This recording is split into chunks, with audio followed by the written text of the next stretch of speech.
Welcome everyone to 30 days CAPF crash course. This lecture is dealing with the paper 2 report writing. देखिए इससे पहले हम report writing पे proceed करते हैं। मैंने टेलीग्राम चैनल अपना बना लिया है। मैं उसका लिंक डिस्क्रिप्शन में है। मैंने जो भी लेक्चर्स अभी तक लिए हैं और आगे जो भी पेपर 1 के लिए या पेपर 2 के लिए जो लेक्चर्स लूँगा उसका PDF आप मेरे टेलीग्राम चैनल से अवेल कर सकते हैं। चलिए हम रिपोर्ट राइटिंग की तरफ प्रोसीड करते हैं।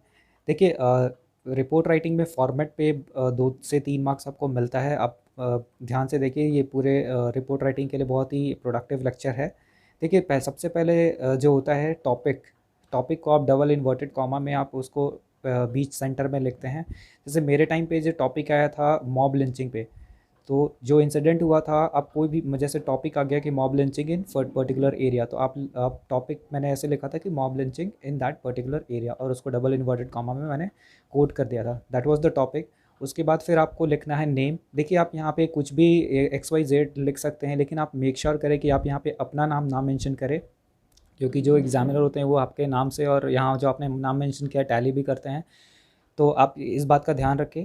प्लेस देखिए, जो रिपोर्ट में जो प्लेस अगर मेंशन है तो आप वो उस प्लेस को यहाँ पे लिखेंगे। अगर अगर प्लेस मेंशन नहीं है तो आप कोई भी प्लेस को लेकर के यहाँ आप मेंशन कर सकते हैं। डेट यहाँ पे आपको लिखना है। देखिए एग्ज़ाम, मैं यही आपको सजेस्ट करूँगा कि जिस डेट में आप एग्ज़ाम दे रहे हैं आप वहाँ पे एग्ज़ाम डेट करें। लेकिन हाँ, मेक श्योर करें कि ये जो इंसिडेंट हुआ है, जिस दिन भी ये इंसिडेंट हुआ है उसके बाद आप रिपोर्ट लिख रहे हैं।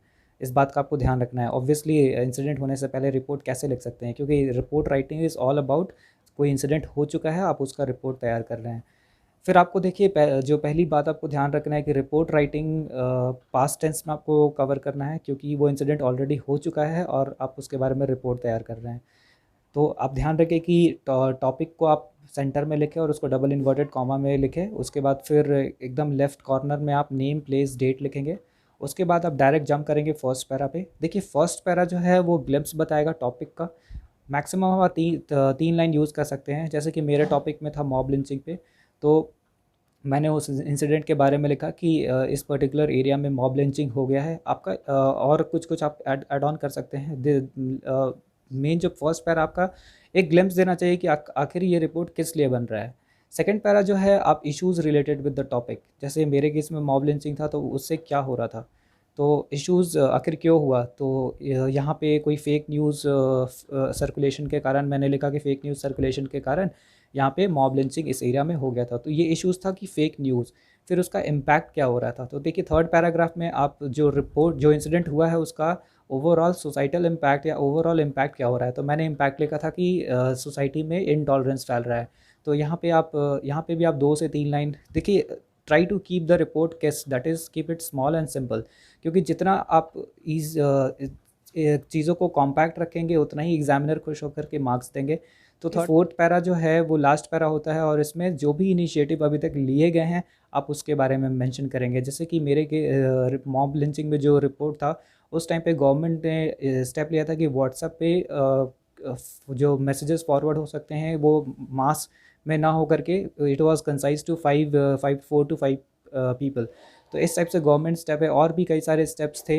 एग्जीक्यूटिव ऑफिशियल्स को काफ़ी बड़ी रिस्पॉन्सिबिलिटी दी गई थी, तो इस टाइप से आप मेंशन कर सकते हैं। क्योंकि देखिए जो मेन इशू था, जो कि आखिर ये इंसिडेंट हुआ क्या था मेरे टॉपिक में, कि यहाँ पे एक फ़ेक न्यूज़ का सर्कुलेशन था। तो लास्ट में आप उसको मेंशन करें कि वो इश्यूज़ कैसे रिजॉल्व हुआ। देखिए कुछ चीज़ों का आपको ध्यान रखना है कि लास्ट में आप कभी भी कंक्लूजन नहीं देंगे। Never give any conclusion in report, क्योंकि report is all about mentioning true incident and not giving any kind of judgement on that. तो इस चीज़ का आप ध्यान रखें। कुछ और भी चीज़ें हैं जो आपको ध्यान रखनी चाहिए। वर्ड लिमिट पे आप एकदम ध्यान दें, क्योंकि 200 का वर्ड लिमिट है। कि try to keep it neat and clean, past tense में आपको लिखना है। आप ध्यान रखें कि पंक्चुएशन मार्क्स और ग्रामर आप अच्छे से अपने रिपोर्ट में तैयार कर रहे हैं, लिख रहे हैं अच्छे से। So that's all for this lecture. Exam में जाने से पहले आप 2 या 3 रिपोर्ट प्रैक्टिस कर लेते हैं, that will be suffice for you. 10 marks का 2 रिपोर्ट आता है, total 20 marks. So try to calculative in your approach towards the paper. So then stay tuned, help spread it to the maximum and to the needy. Thank you.